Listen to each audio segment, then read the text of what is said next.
Sir, ano ba ang pakiramdam, sir, na yun nga, babalik ka na naman sa ano?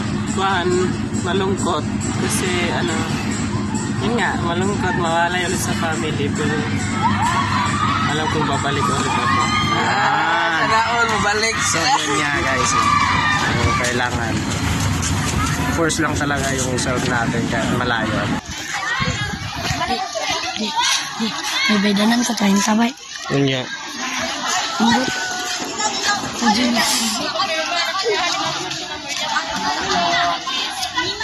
So yun guys, nagpaalam yung kapatid Loloy. So yun nga guys, dito na naman tayo nagpaalam na naman siya sa isa niya, sa pamangkin niya. So yun guys. Layas na ta.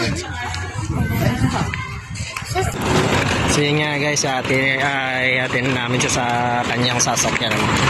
So yun, nandito yung kapatid niya na isa, DJ Noisky, tapos si Uncle Topic, at si Sir Bidi. So yun.